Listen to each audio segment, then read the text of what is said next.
At precisely 6:04 a.m., under a pre-dawn sky the color of a deep, washed-out bruise, HOA Karen Cynthia Ramsey used her $90,000 Lincoln Navigator to execute her daily ritual, ramming my trash can.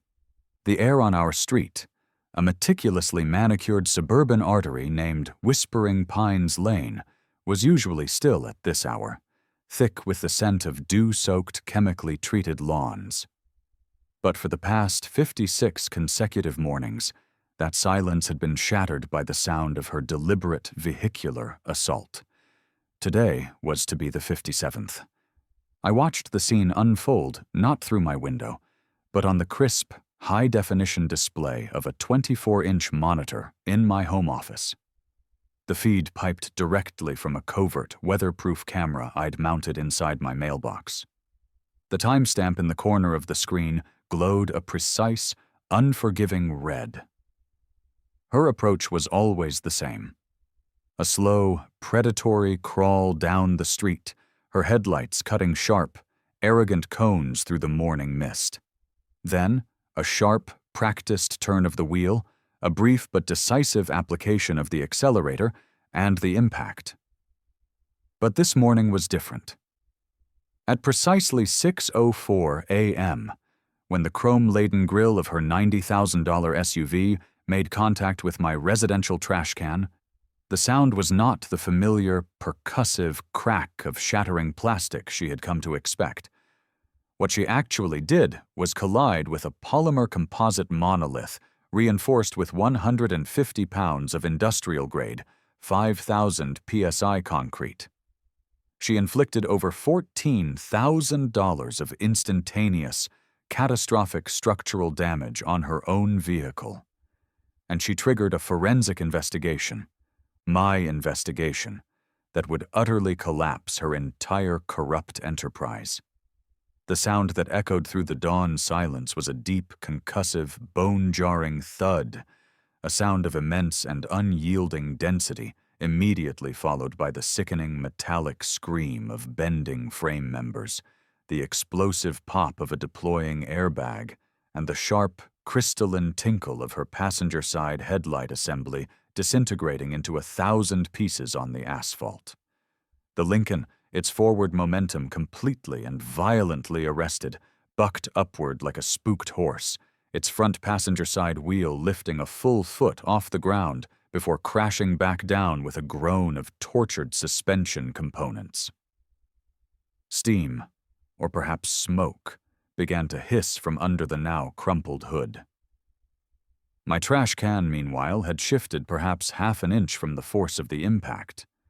It stood there, unmoved, almost smugly, a silent green monument to her profound and expensive miscalculation. She thought this was a simple power play, the logical conclusion of a month-long campaign of petty intimidation against the new neighbor who refused to be cowed by her passive-aggressive notes and condescending glares. She had no idea that my day job, the one that paid my mortgage and funded my daughter's education, involves calculating the precise failure points of fortified structures for a private contractor that works exclusively with the Department of Defense. She saw a quiet neighbor who kept to himself. She had no idea she was provoking a man who breaks things for a living, professionally and scientifically, just to understand the exact physics of their collapse. She thought she was teaching me a lesson about HOA compliance and respecting her self-appointed authority.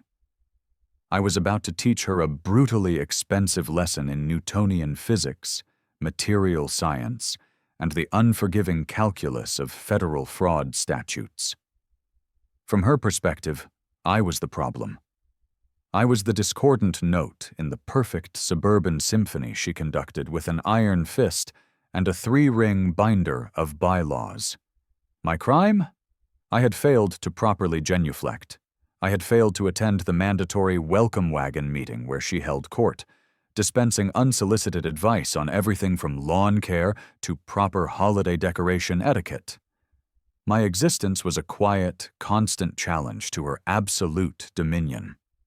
And so, She had chosen my trash can as her surrogate, the object of a bizarre daily ritual of dominance. For 56 days, I had documented her. For 56 days, I had replaced the cheap plastic cans, each one a small, calculated investment in the larger case I was building against her, and on the 57th day, I had replaced the bait. I watched her on the monitor, a look of pure, uncomprehending shock on her face. The driver's side airbag, a billowy white cloud, had deployed with explosive force, and she was now batting at it, dazed and confused. Her carefully coiffed blonde hair was a mess. A thin trickle of blood, likely from a cut on her forehead, traced a crimson path down her temple. The horn, its wiring likely shorted out in the collision, began to blare. A single, continuous, panicked note that was now officially waking up the entire neighborhood. Lights started flicking on in the houses up and down Whispering Pines Lane. I saw my neighbor, Mr. Henderson, an old machinist who understood the beauty of well-made things, step out onto his porch, his face a mask of disbelief. This was the moment, the culmination of weeks of meticulous planning, data collection, and engineering. She had created the narrative, the out-of-control HOA president, the daily harassment, the escalating aggression. I had simply designed the conclusion. A conclusion based not on anger, but on cold, hard, unforgiving mathematics. A conclusion where the irresistible force of her arrogance met the immovable object of my expertise. Her reign of petty terror over this neighborhood, a reign built on whispers, intimidation, and the weaponization of bylaws, had just ended with the sound of crunching metal and the deployment of a supplemental restraint system. She just didn't know it yet. She thought this was the worst moment of her day. In reality, it was just the beginning of the worst and last chapter of her life. In this community, my name is Mike Sullivan, but for the last 8 years, most of the people I've interacted with have known me by other names. Mickey, the supposed wheelman for a stick-up crew out of the industrial district. Sully, the disgruntled longshoreman with access to shipping manifests. Rick, the tech guy who could clone key fobs for high-end European cars in under 30 seconds. I am a deep-cover operative for the City Police Organized Crime Division, and my specialty is infiltrating crews that think they're smarter than the system. It's a job that gets under your skin, that forces you to live a life of constant, grinding paranoia. It rewires your brain. You learn to read the subtle tells in a man's eyes that signal he's about to pull a weapon. You learn the difference in the sound a car door makes when it's closed by a nervous driver versus a confident one. You learn that silence is rarely empty. It's usually filled with calculation. Just last month, I was sitting in the back office of a grimy body shop on the south side of town. The air thick with the smell of spray paint, stale cigarette smoke, and the coppery tang of fear. The room was lit by a single, flickering fluorescent bulb that hummed a desperate, buzzing tune. Across a rickety metal desk sat Leo Santoro, the crew's leader, a man with dead eyes and the thick, scarred knuckles of a street brawler. His 2 lieutenants, a wiry, twitchy meth head named Skeeter, and a mountain of a man known only as Tiny, stood behind him, silent and menacing. It was a classic setup, an interrogation disguised as a business meeting. He was questioning me about a supposed discrepancy in a parts delivery from the docks. It was a test, a loyalty test, a lie detector test, and an intelligence test all rolled into one. My entire year-long infiltration of his crew was balanced on the knife's edge of this conversation. "So, Mickey," Leo had said, his voice a low, gravelly rumble. He picked at his teeth with a dirty fingernail, never breaking eye contact. "The bill of lading says 20 crates of catalytic converters. My guy on the dock, Jimmy 2 times, he says he only saw 19 go on the truck. You want to explain that to me? because it feels like someone is trying to skim off my operation, and I really, really hate it when people skim. My heart was hammering against my ribs, a frantic drumbeat against the silence. But on the outside, I was a picture of bored indignation. My training, drilled into me by my mentor Jack Corrigan, took over. Never let them see you sweat, Sully. Fear is a scent, and these animals can smell it a mile away. I leaned back in my chair, making it creak in protest, and crossed my arms. I looked past Leo at Skeeter and gave a dismissive laugh. You telling me your guy can count, Leo? Jimmy 2 times? The same guy who thought a Hyundai was a Honda last week and cost you a $5,000 sale? Look, I signed for 20 crates at the port. The driver signed for 20 when he left. I've got the carbon copies in my glove box. If one went missing between the dock and here, you should be talking to your driver, not me. Or maybe you should start hiring guys who can count past their own fingers. My wire, taped securely to my chest, felt like a block of ice. The risk was immense. If I was too aggressive, they'd see it as a challenge. Too passive, and they'd see me as a weak link, an easy target to pin the blame on. I had to project an aura of casual, almost arrogant competence, the kind of professional car thief who wouldn't be stupid enough to steal from his own boss. I met Leo's dead-eyed gaze, held it for a full 10 seconds, letting the silence stretch until it was thin and taut. I watched his eyes, saw the flicker of calculation, the weighing of options. Finally, a slow, ugly smile spread across his face. You got a lot of mouth on you, Mickey, he grunted, but the tension in the room broke. He had bought it. He waved a dismissive hand. All right, get out of here. I'll go talk to the driver, and maybe find a new dock guy. I walked out of that office an hour later, the operation still intact, but the adrenaline had scraped my nerves raw. That night, I didn't sleep. I just sat in my car, parked in a deserted lot overlooking the city, watching the sun come up, feeling the immense, crushing weight of that double life.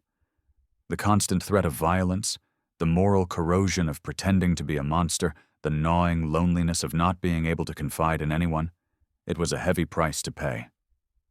That's why I bought the house on Maple Creek Lane. It was the antithesis of my professional life. After the Santoro case was over, I promised myself I would find a place that was the polar opposite of the world I worked in, a place of beige siding, manicured lawns, and soul-crushing predictability. It was perfect. I bought it for one reason: silence. When your day job involves that kind of high-wire act, you crave quiet. You crave the monotonous, predictable rhythm of a boring suburb. The sound of sprinklers at 6 a.m., the distant drone of lawnmowers on a Saturday, the sheer, beautiful absence of drama. This house, with its modest lawn and 2-car garage, was meant to be my sanctuary. It was the one place on earth where I could drop the act, lock the door, and just be a guy who likes to grill burgers and watch the game. It was my decompression chamber, the place that kept my soul from being completely eroded by the darkness I had to wade through every day. My Jeep, a heavily modified Wrangler, was the bridge between those two worlds. It was City Asset 7-1-4, a vehicle that looked unremarkable to the civilian eye, but was a rolling fortress of surveillance technology. The department's motor pool had spent 3 months customizing it after my last UC vehicle, a boring sedan, took 2 rounds in the driver's side door during a bust that went sideways. The slightly faded olive-drab paint job was a special, non-reflective polymer that was harder to see on night vision cameras. The aftermarket steel bumpers were reinforced with welded plates capable of acting as battering rams, a lesson learned after I once had to push a disabled vehicle out of the way to pursue a suspect. The winch was rated for 10,000 pounds. The Kevlar lining in the doors wouldn't stop a rifle round, but it would stop a 9mm, which was the most common threat on the street.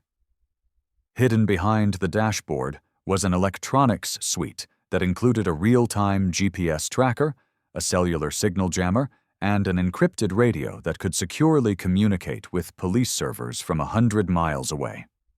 It was a tool of my trade, as essential as my badge and my weapon.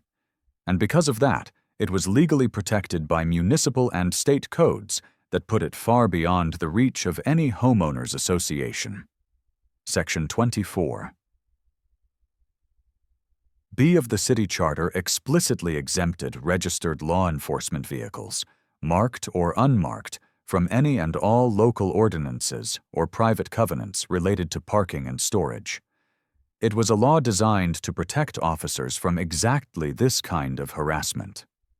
Carol Bradshaw, however, never let the law get in the way of her feelings. She misinterpreted my quietness for weakness, my desire for privacy for an admission of guilt. That's a common mistake criminals make. They project their own duplicity onto others. I kept to myself, didn't attend the HOA mixers, and just gave a polite nod when I collected my mail. To her, this wasn't a man trying to decompress from a high-stress job. It was a nail that needs to be hammered down, a variable that disrupted the perfect, sterile equation of her neighborhood. The very laws she was about to flagrantly violate, the statutes on theft, property seizure, and obstruction, were the ones I'd spent my entire career memorizing and enforcing. I didn't just know the law. I had lived it from the ugly side, watching criminals try to bend and break it every single day. My next-door neighbor, Frank, understood. He was a retired fire captain, a man who'd spent 30 years reading situations, seeing the smoke before the fire. He was sharp, observant, and had a built-in detector for nonsense that had been honed by decades of public service. He had me pegged the first week I moved in. I was out front, pulling a few weeds, when he wandered over. "Frank Gable," he said, extending a calloused hand. His grip was like a vice. "Welcome to the neighborhood." "Mike Sullivan," I said. "Good to be here." He glanced at my Jeep parked in the driveway. "That's a lot of antenna for a music lover," he'd said with a knowing grin, nodding toward the Jeep's discreet comms array. "And you leave for work at 3 a.m. most nights, different kind of shift work?" He wasn't asking a question. He was making a statement. I just nodded. "Something like that." Frank gave a slow, deliberate nod in return, his eyes conveying a deep, unspoken understanding. "Well, there's good coffee at my place anytime you're coming off one of those shifts. The pot's always on. And a word of advice, Mike. Watch out for our queen bee, Carol Bradshaw. She's got a sting like a hornet and a rule book thicker than the Bible." A week later, after a particularly grueling 36-hour surveillance shift, I took him up on the offer. It was 7 a.m., and the sun was just starting to burn off the morning mist. We sat on his back deck, which overlooked our perfectly identical yards. The coffee was strong, black, and exactly what I needed. "You look like you've been through the ringer," Frank said, taking a sip from his own mug. "Just a long night at the office," I replied. He chuckled. "Yeah, I remember those. Different office, same long nights. I ever tell you about the chemical plant fire over on 12th Street back in '08? We were on scene for 2 days straight. Had guys falling asleep on their feet. You learn a lot about a man when you see him that tired, that pushed to the limit. You see what he's really made of. It was an invitation, a way of showing me his scars to see if I'd show him mine." "I hear that," I said. "My line of work. You see what people are made of, too. Just usually the worst parts." Frank nodded, his expression serious. "Which brings me back to our local hazard. Carol, you've gotten the letters, I assume?" "Violation notices," I corrected him. 3 of them so far. Fluid leaks, non-operational commercial equipment. All nonsense." "That's how it starts," Frank said grimly. "A little nonsense. Then she escalates. She finds a weakness and she presses on it until you either break or you leave. She's a predator, Mike. She feeds on control. And this neighborhood is her private hunting ground. He was a good man. A smart man. He saw the situation with the clear, unvarnished perspective of a first responder. He wasn't just a neighbor, he was an ally. And in the war that was brewing, I knew I was going to need one. My sanctuary was about to become a battlefield, and the enemy had no idea what kind of war she was starting. Carol Bradshaw wasn't just a power-tripping Karen with a bad attitude. She was a criminal running a classic protection racket, and it was the worst-kept secret on Maple Creek Lane. My initial investigation, conducted in the quiet, late-night hours from the sanctuary of my home office, painted a picture of corruption that was as textbook as it was petty. The enterprise was a classic three-headed snake. The first head was Carol herself, the on-the-ground enforcer and spotter. She wielded the HOA bylaws like a weapon, inventing violations where none existed and twisting legitimate rules to suit her agenda. She was the face of the operation, the one who instilled the fear that kept the residents compliant. The second head was her husband's first cousin, Eddie Patrone, the owner and sole operator of Reliable Towing. Eddie was a low-level thug who had stumbled into a marginally legitimate business. He had a rap sheet for insurance fraud and possession, with intent to sell from his younger, dumber days. Now, he was Carol's muscle. His tow truck was the physical manifestation of her threats, the instrument of her punishments. He did the dirty work, the late-night hooks, and the intimidating confrontations at the impound lot. He was the one who profited directly from the seizures, charging exorbitant administrative and storage fees that were pure fiction. The third head of the snake, and in many ways the most insidious, was Carol's husband, Richard Bradshaw. A slick, local real estate developer with a smile as fake as a $3 bill, Richard was the brains and the money behind the curtain. He didn't get his hands dirty with the towing, but he laundered the profits. The cash kickbacks from Eddie to Carol were just the surface level. My preliminary financial traces showed that Richard's development company, Bradshaw Homes, had an ongoing lucrative contract with the city for small-scale municipal projects, parks, sidewalks, community center renovations. And the city councilman who approved those no-bid contracts, a man named Bob Schmidt, was a regular recipient of Bradshaw's generous campaign donations. It was a neat, tidy circle of corruption.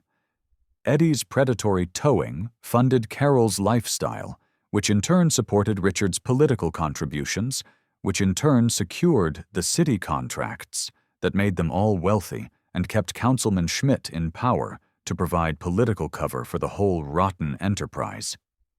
Complaints against Reliable Towing would vanish into a bureaucratic black hole at City Hall. She wasn't just a bully. She was a protected asset in a small-time corruption scheme that had its tentacles sunk deep into our local government. Her cruelty was legendary, a dark cloud that hung over the entire community. It was whispered about at backyard barbecues and in hushed tones over the phone. After the first couple of violation notices appeared on my door, I started asking quiet questions, adopting the same persona I used on the street to gather intel. I just listened. One afternoon, sitting on Frank's back deck, he told me the full story about Maria, the nurse.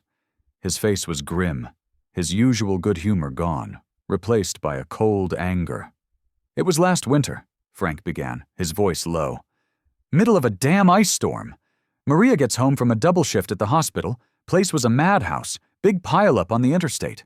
She's exhausted, practically falling asleep on her feet. She parks in her spot, and I guess her visitor's pass for the babysitter, her son's got special needs, the sitter comes every day, had fallen from her rearview mirror onto the dashboard. At 2 a.m., in the middle of this freezing rain, Carol is out there with her flashlight, doing her rounds like some kind of prison guard. She sees the pass is down, calls Eddie, and they tow the car." Frank shook his head, his big hands clenched into fists on the patio table. "Maria comes to my door the next day, just crying her eyes out. Not angry, just broken. She showed me the bill from the impound lot. $350. She said she tried to reason with Carol, explain that she was an ER nurse, that her visitor's pass for the babysitter had just fallen down, that she needed her car to get to work to save people's lives. You know what Carol told her? She said, "Personal responsibility is the cornerstone of a stable community." Perhaps you should be more organized. To a woman who had just spent 12 hours putting people back together after a horrific accident. The story got worse. Maria had to borrow money from her sister to get her car back, Frank continued.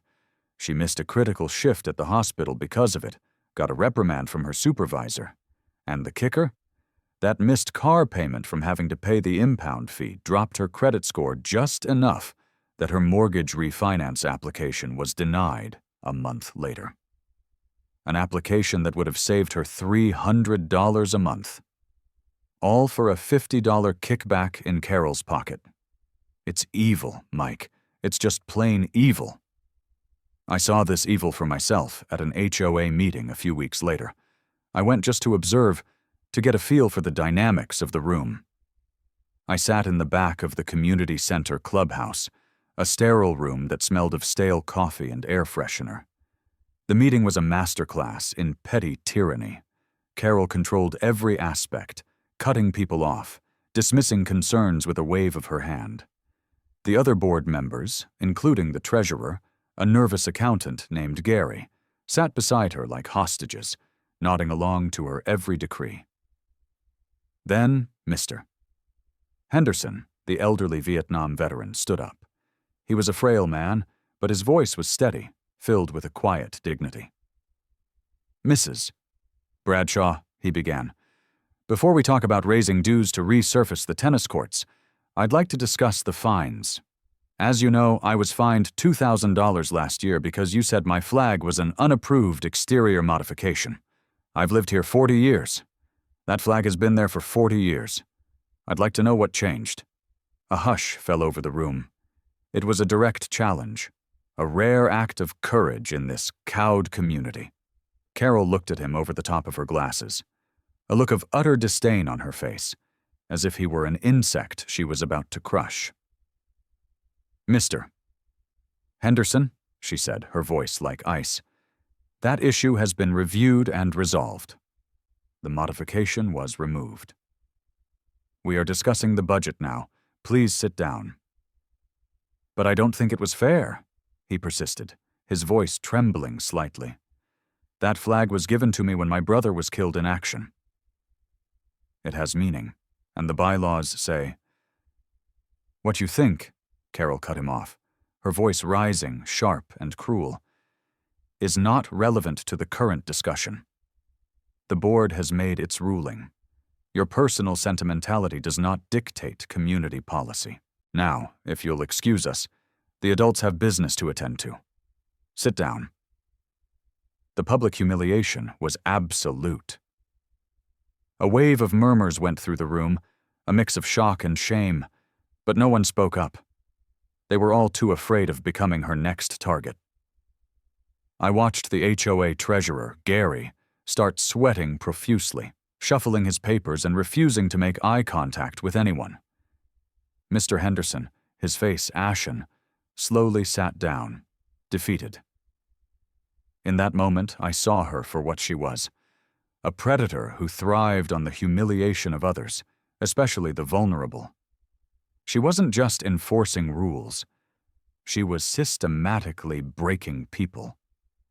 This was the woman who had now turned her sights on me. The first violation notice appeared on my door a month after I moved in, tucked under my windshield wiper. It was for fluid leakage, citing a small puddle of water under my Jeep from the air conditioner condensation on a 90-degree day.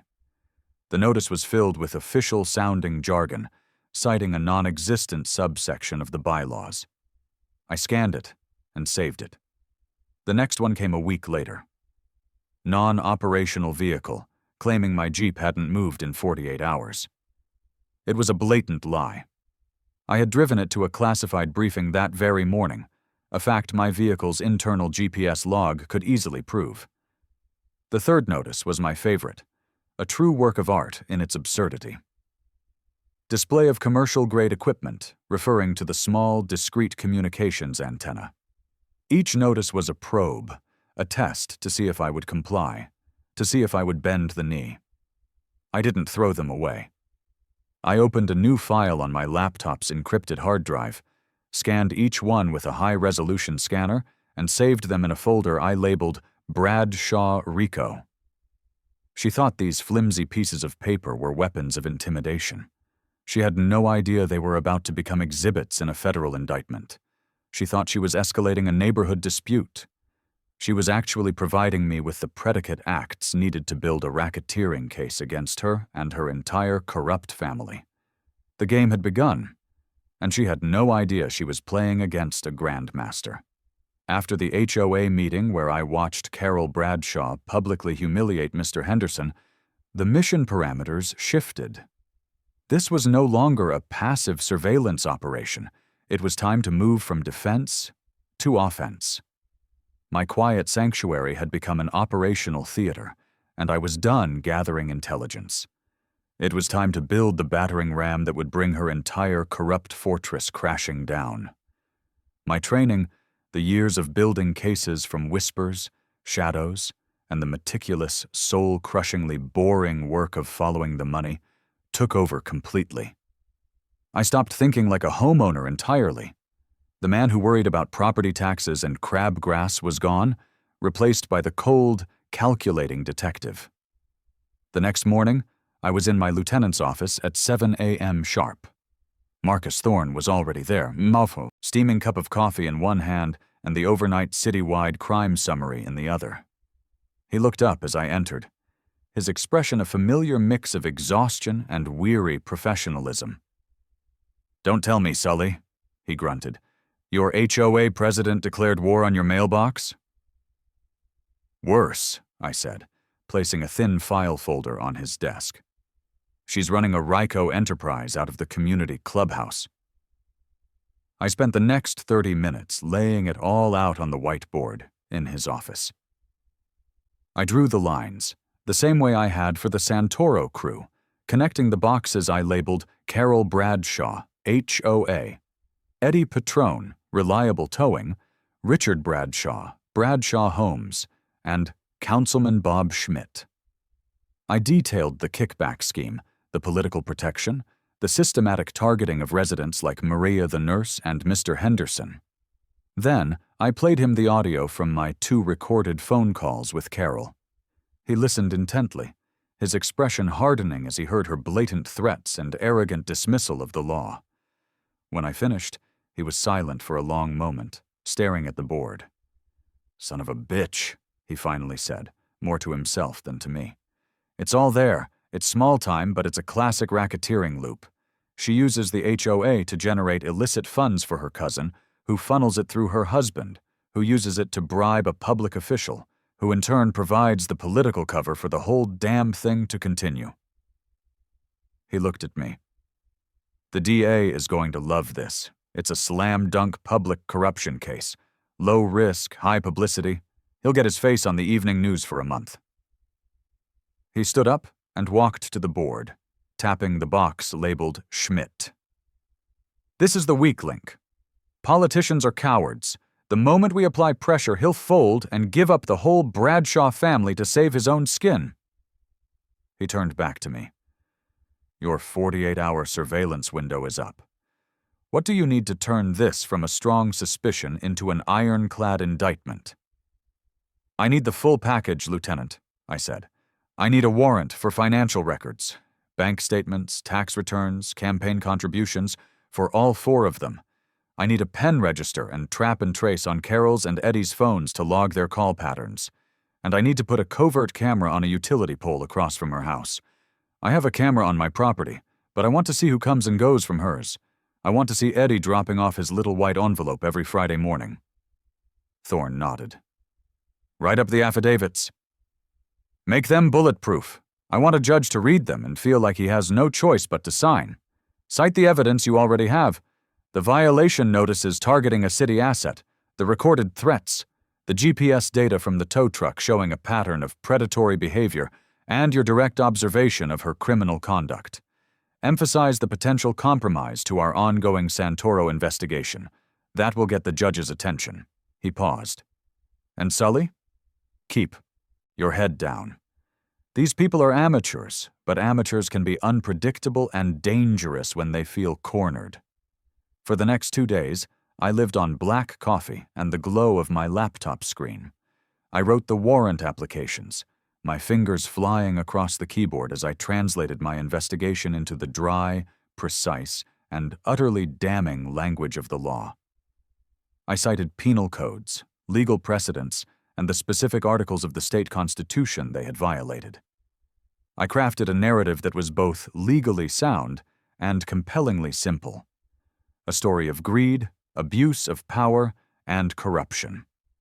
Thorne reviewed every word, making a few minor changes, strengthening a phrase here, adding a citation there. When we were done, we had a 60-page legal document that was a work of art.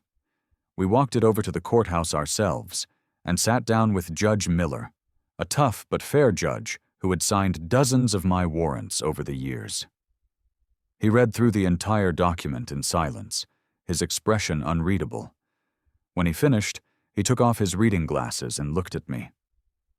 "Detective Sullivan," he said, "this is one of the most well-constructed and audacious examples of suburban corruption I have ever seen. You will have your warrants." He signed each one with a firm, decisive stroke of his pen. The war had just gone from a covert skirmish to a full-scale invasion. With the signed warrants in hand, the real work began. The pen register on Carol's phone immediately bore fruit. It showed a clear pattern. A call to Eddie at Reliable Towing, followed minutes later by the tow truck's GPS, showing it entering my neighborhood. It was a perfect, repeating cycle of command and execution. The financial warrants were even better. We served them on a dozen banks, and the data began to pour into our forensic accounting unit. It showed a trail of suspicious cash deposits into Carol's personal account, always on a Friday, and always under the $10,000 federal reporting limit. It showed checks from Richard Bradshaw's development company to Councilman Schmidt's re-election campaign, disguised as consulting fees. The highlight of the technical investigation was the poll camera. Our tech services unit, working in the dead of night disguised as a city utility crew, installed a high-resolution, remotely operated camera inside a streetlight housing directly across from Carol's house. From my desk at the precinct, I could now watch her front door in real time. On the first Friday after the camera was installed, I hit the jackpot. At precisely 8:15 a.m., Eddie Patrone's pickup truck pulled up. He got out, walked to Carol's mailbox, and slipped in a single plain white envelope. He then got back in his truck and drove away. 20 minutes later, Carol came out in her bathrobe, retrieved the envelope, and went back inside. It was the money shot, a perfect, clean piece of video evidence that visually confirmed the entire kickback scheme. I saved the clip, labeled it Exhibit A, and sent it to the assistant district attorney who was now assigned to my case. His response was a single word: beautiful. Throughout this process, I maintained my cover at home. I continued to act the part of the quiet, slightly intimidated homeowner. When Carol saw me in the neighborhood, she would give me a smug, triumphant look, as if to say, "I'm going to win this." She had no idea that her phone calls were being logged, her financial life was being dissected, and her every move at her own home was being recorded. She thought she was the predator, stalking her prey. She had no idea she was the one in the cage, and I was the one outside, patiently watching, documenting her every move, waiting for her to make the one final, fatal mistake that would allow me to finally close the door. The evidence was gathered. The case was built. The net was in place. All I had to do now was wait for the shark to swim into it. And I knew, with the certainty of a man who had spent his life studying predators, that she wouldn't be able to resist the bait. The evidence was gathered. The case was built. The net was in place.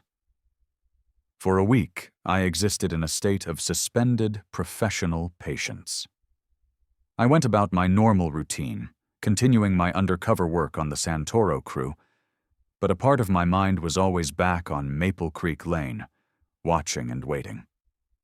I had the complete picture of Carol Bradshaw's criminal enterprise documented and ready for the district attorney. We had financial records, recorded calls, GPS tracking data, and hours of surveillance footage. It was more than enough to secure an indictment. But my lieutenant and the ADA agreed on one final point. We wanted her caught in the act. We wanted an overt, undeniable public crime to be the final nail in her coffin. We wanted to give her enough rope, and we knew that her own arrogance would compel her to use it. All I had to do was wait for the shark to swim into the net. And I knew, with the certainty of a man who had spent his life studying predators, that she wouldn't be able to resist the bait of my defiant, non-compliant Jeep. The final straw came on a Thursday night. It had been a long, frustrating day dealing with the Santoro case, and I was in my home office, reviewing surveillance logs, the taste of stale coffee bitter in my mouth. My phone, sitting on the desk beside me, buzzed. It was 11:32 p.m., a text message from Frank. It contained only 2 words: Showtime. My heart didn't race. My hands didn't shake. The years of training, of living on a knife's edge, had conditioned me for this. A cold, professional calm washed over me. This was it. This was the end game. I minimized the Santoro files and pulled up the live feeds from my 2 covert cameras. The scene was exactly as he described, exactly as I had anticipated. The reliable towing flatbed was parked, its lights flashing, casting eerie, rotating shadows of red and white across the manicured lawns and the sterile facades of the houses. The strobing lights gave the perfect suburban street the surreal, tense atmosphere of a crime scene. And there was Carol, standing on the sidewalk, pointing at my Jeep with a look of triumphant fury on her face. Her arms were crossed, her body rigid with self-righteous anger. This was her moment, the culmination of her petty harassment campaign, the final irreversible act that would turn her from a neighborhood nuisance into a state-level felon. I watched as the driver, a large man with the weary expression of someone who hated his job, began hooking the heavy steel chains to my Jeep's front axle. He was just a tool, a cog in her machine. But in a court of law, that wouldn't matter. He was now an active participant in the theft of government property. I watched, my fingers steepled under my chin, analyzing the scene like a chess master watching his opponent walk into a checkmate he'd set up 10 moves ago. My neighbor Frank was already filming from his own window, his phone a tiny beacon of light in the darkness. He knew something big was about to happen. He was a good man, a smart man. He was documenting.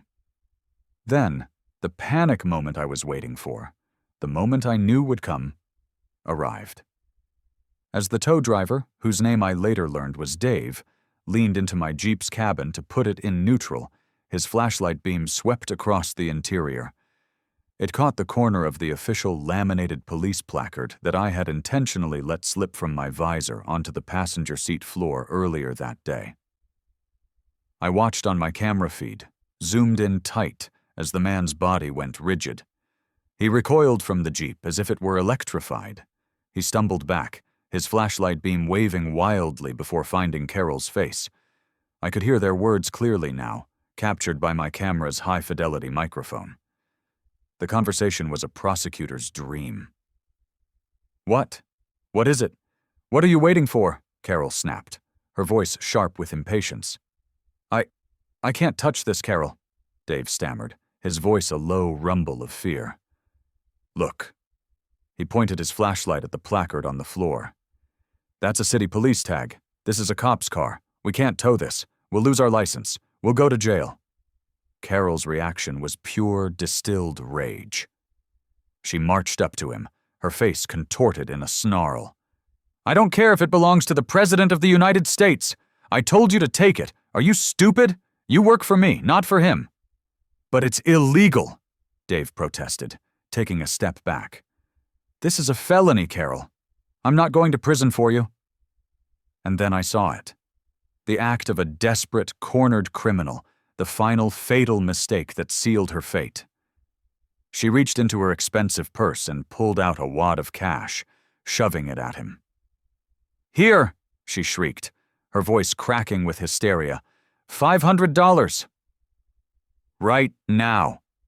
In your pocket. That's more than you make in a week. Just shut up and hook up the damn truck. No one will ever—" No. It was a bribe. A blatant, stupid, and beautifully documented attempt to coerce him into committing a felony, right in front of 2 cameras and a reliable witness. The driver, Dave, was looking at my house, then back at Carol, then at the cash in her hand. His mind was racing. He was caught between his corrupt boss and a vehicle he knew belonged to law enforcement. That was when I decided the show was over. I didn't storm out. I didn't yell. I moved with the cold, deliberate calm that my training had ingrained in me. I unholstered my service weapon and placed it on my desk. I clipped my badge to my belt next to my radio. I walked down the stairs, my footsteps silent on the carpeted steps. I took a deep breath, centered myself, and opened my front door.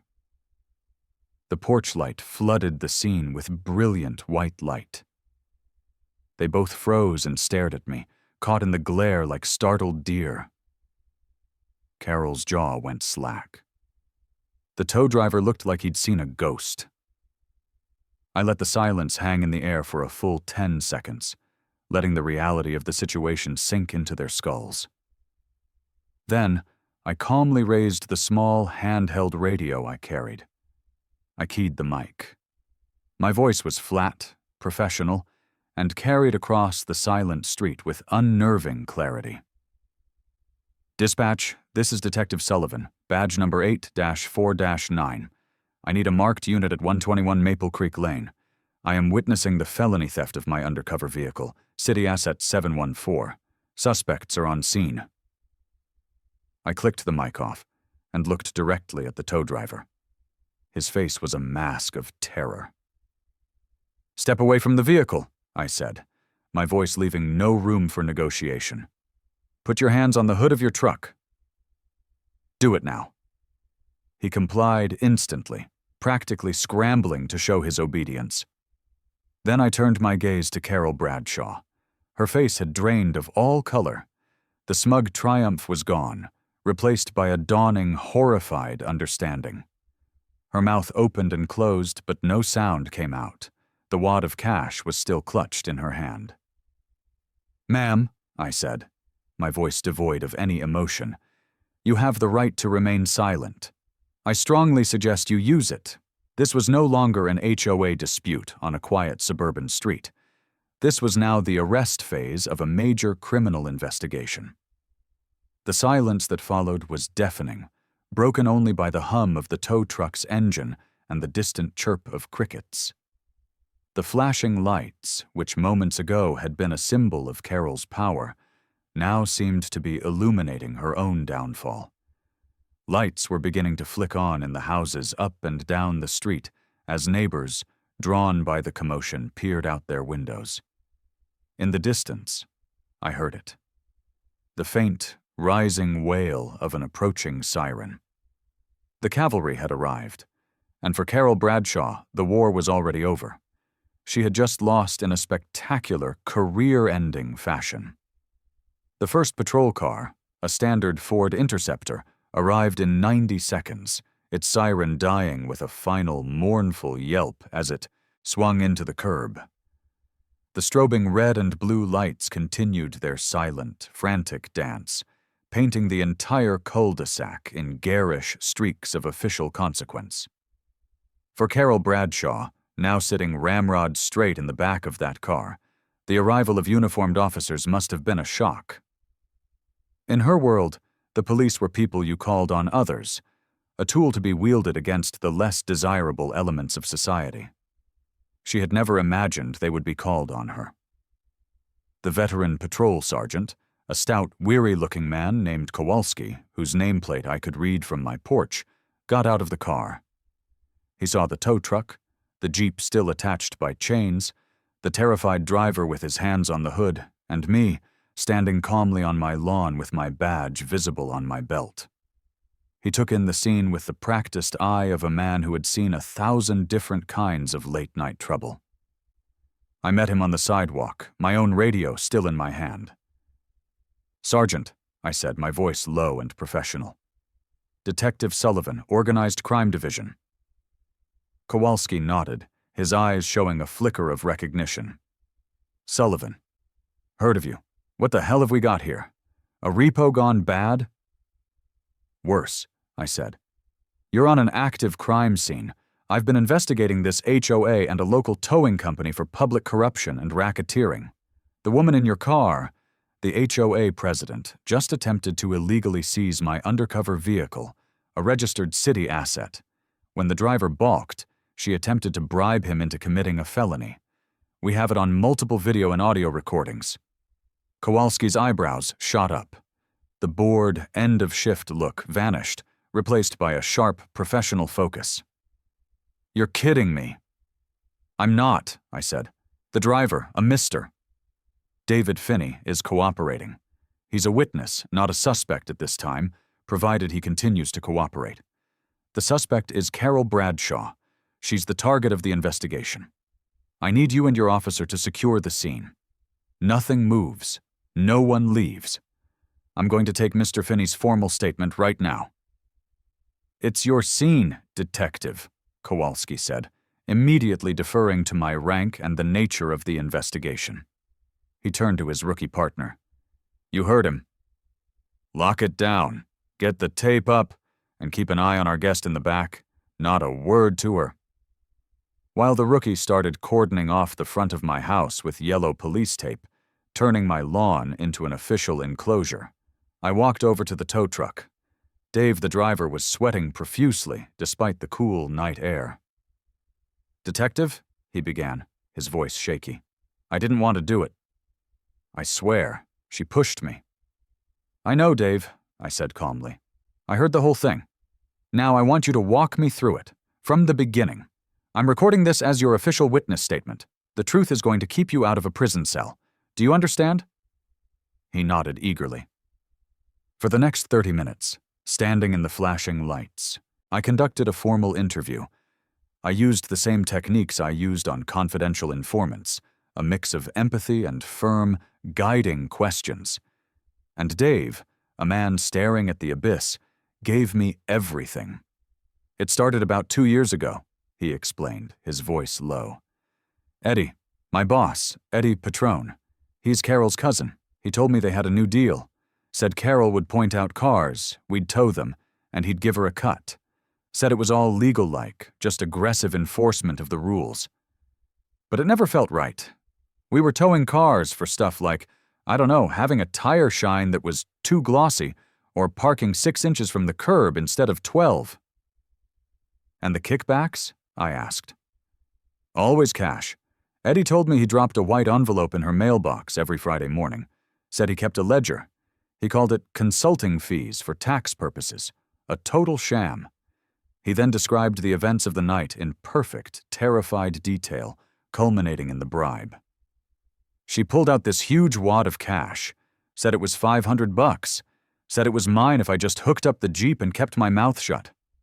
Man, I was so scared. I saw that police thing in the window and my blood just ran cold. I knew this was different. This was real trouble." His statement was a confession, a roadmap, and a prosecution memo all in one. It corroborated everything my investigation had already uncovered and gave it the one thing it was missing: a human voice, an inside witness who could testify to the criminal intent behind the operation. Meanwhile, Carol was not handling her new circumstances with grace. I could hear her muffled shouting from the back of the patrol car, demanding to speak to her husband, demanding to speak to her lawyer, demanding to speak to the chief of police. The rookie officer stood stoically by the car door, ignoring her completely, just as he'd been ordered. Her power, the only thing that had ever given her a sense of identity, had evaporated in an instant, and the shock was causing her to unravel. Her threats and demands, once terrifying to her neighbors, were now the pathetic, impotent ramblings of a common criminal. The scene was processed and cleared by 2 a.m. The tow truck was impounded as evidence. Dave was released with a summons to appear before the grand jury, and Carol Bradshaw was transported to the downtown precinct for booking, charged with attempted grand larceny, bribery, and obstruction of a governmental investigation. The next morning, the system I had dedicated my life to roared to life. I was at my desk at 6 a.m., fueled by black coffee, typing up my official report. I turned the night's chaotic events into a cold, factual narrative, a weapon forged from procedural language and indisputable facts. I wrote, "At 23:37 hours, this detective personally witnessed the suspect, Carol Bradshaw, direct the co-witness, David Finney, to illegally seize city asset 7-1-4. Upon the co-witness's refusal, citing the presence of official police, identification within the vehicle, suspect Bradshaw did knowingly and willfully offer a bribe of $500 in United States currency to induce the co-witness to commit a felony. This act was recorded via official video and audio surveillance. The suspect's actions constitute a direct and deliberate obstruction of an active OCD investigation. Case number 78, B4592, Santoro Crew. Thereby compromising the chain of custody for secured evidence contained within the asset. The report, complete with transcripts, witness statements, and links to the digital evidence files, was 30 pages long by the time I finished. I electronically signed it and sent it up the chain of command. The effect was immediate. My lieutenant, Marcus Thorne, called me into a meeting at 10 a.m. with Assistant District Attorney Frank Miller, a sharp, ambitious prosecutor who specialized in public corruption cases. "I've read your report, Detective," Miller said, a wide grin spreading across his face. He held up his tablet, displaying my report. "This isn't just a case, it's a gift. You've got her on video offering a bribe. You have a cooperating witness who can detail the entire racketeering scheme. You have financial records showing the kickbacks and the political donations. We don't just have enough to indict. We have enough to get a conviction on every single charge and send her away for a very long time."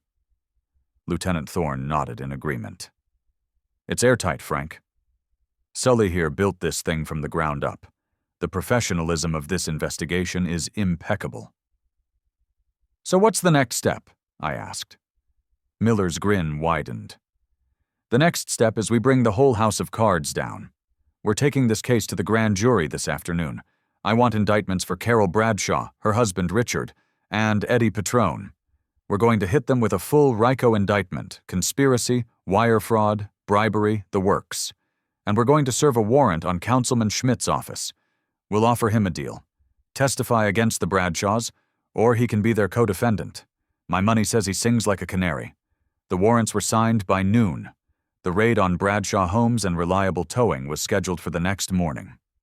For Carol Bradshaw, sitting in a holding cell, convinced that her husband and her connections would have her out by lunchtime, the sun was about to set on her little empire. And it was never going to rise again. The retaliation wasn't personal anymore. It was systemic, a tidal wave of justice that she had foolishly called down upon herself.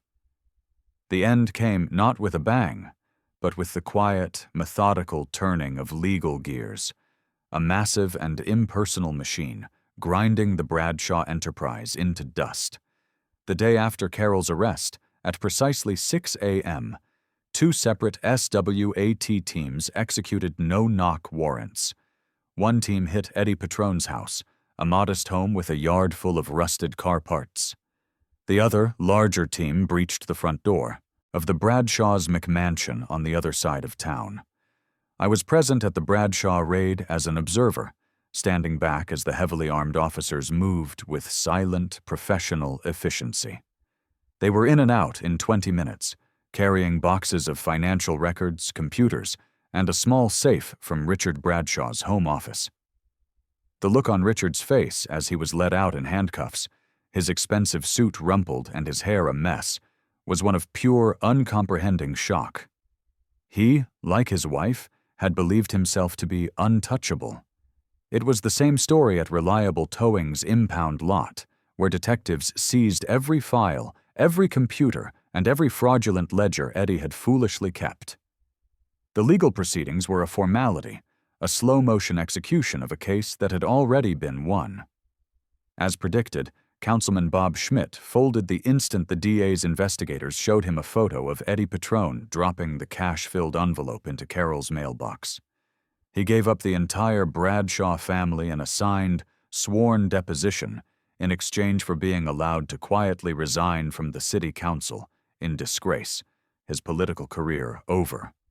Dave, the tow truck driver, became the state's star witness, his testimony painting a vivid, damning picture of the entire kickback scheme. Faced with an airtight case, including a cooperating witness, overwhelming video evidence, and financial records that read like a textbook on money laundering, they all took plea deals rather than face a jury. I made a point to be in the courtroom for the sentencing hearing. I sat in the back row, a quiet observer in a plain suit. Frank was there, sitting beside me. 2 rows ahead I saw Maria, the nurse, and beside her, Mr. Henderson, the veteran. They were here to see it through, to witness the final act. Carol, stripped of her designer clothes and her arrogant demeanor, looked small and pathetic in her standard-issue orange jumpsuit. Her husband, looking aged and broken, sat beside his lawyer, avoiding eye contact with everyone.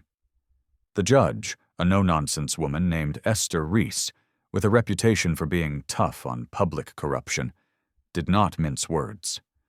She looked down from the bench, her gaze fixed on Carol. "Mrs. Bradshaw," she said, her voice echoing in the silent courtroom.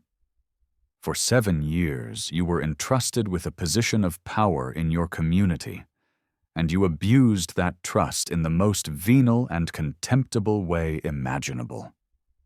You were not a president, you were a predator. You used your authority not to build a community, but to break the spirits of your neighbors for your own petty financial gain, and, more disturbingly, for your own cruel amusement. You terrorized a single mother, a dedicated nurse, over a fallen piece of paper. You humiliated a decorated veteran, a man who fought for the very freedoms you so casually trampled over his right to fly his nation's flag. Your actions were not merely a violation of bylaws, they were an attack on the very fabric of law and order, a betrayal of the simple decency that holds a society together. You weaponized your position, your neighborhood, and your own sense of entitlement. This court will not tolerate such arrogance." She then delivered the sentences. For her lead role in the conspiracy, the felony theft of government property, and the bribery, Carol Bradshaw was sentenced to 3 years in state prison, with no possibility of parole. Her husband, Richard, for his role in the money laundering and conspiracy, received 5 years of probation, a $250,000 fine, and was forced to pay over $1 million in restitution to a fund established for the victims of his wife's scheme. Eddie Petrone, in exchange for his cooperation, received 2 years of probation. Reliable Towing was permanently dissolved, its assets forfeited, and sold at a police auction, with the proceeds going to the Victim Restitution Fund. The public humiliation was absolute. At an emergency community town hall a week later, which was packed to the rafters, A police captain and a representative from the DA's office publicly detailed the entire criminal scheme to the horrified residents. They learned how their HOA dues had been subsidizing a criminal enterprise, how their neighbors had been systematically victimized for profit. The HOA itself was forced into receivership by the state. A new board was elected, a board of actual neighbors, led by my friend Frank, the retired fire captain. Their first act was to use the evidence from my investigation to void every illegal fine Carol had ever issued, returning thousands of dollars to the residents she had terrorized. Their second act was a moment of pure symbolic catharsis. In the community center parking lot, Frank, with the entire neighborhood cheering him on, threw Carol's convoluted 200-page book of rules into a metal trash can and set it on fire.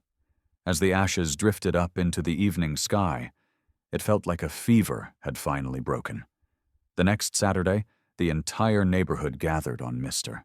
Henderson's lawn. He, with Frank and I at his side, raised a brand-new, brilliantly colored American flag up his flagpole. As it caught the breeze, the crowd burst into applause. It was more than just a flag. It was a symbol of their liberation, a declaration that their community belonged to them once more. My life on Maple Creek Lane found the quiet I had been searching for. I was no longer the mysterious new guy.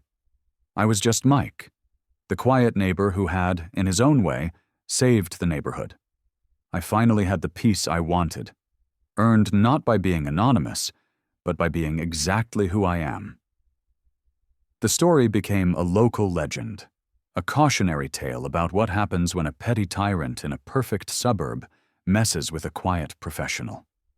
It was a reminder that you never truly know who your neighbors are, and that sometimes the person you think is the problem is actually the solution. In the end, it wasn't about the Urdoff Jeep. It was about the simple, powerful fact that a badge represents a promise that no one, no matter how powerful they think they are, is above the law. My final victory wasn't watching Carol Bradshaw get led away in handcuffs. It was on a sunny Saturday afternoon, months later, sitting on my back deck with Frank, sharing a couple of cold beers. The air was filled with the smell of freshly cut grass and the sound of children laughing down the street. Mr. Henderson's flag waved proudly in the breeze. The oppressive, fearful silence of Carol's reign had been replaced by a comfortable, genuine peace. "You know," Frank said, taking a sip of his beer, "it's funny. For years I thought this place was just broken. I thought that's just how things were, one bad apple spoiling the whole bunch." He looked at me, a look of genuine gratitude in his eyes. "Took a quiet professional to come in and remind us all that you don't have to live with the rot. Sometimes you just have to have the courage to cut it out." I looked out at the peaceful neighborhood, my sanctuary, hard-won and finally secure. "Sometimes," I said, raising my bottle to his, "you just have to help the bullies find out what real authority looks like. Justice served, sanctuary secured.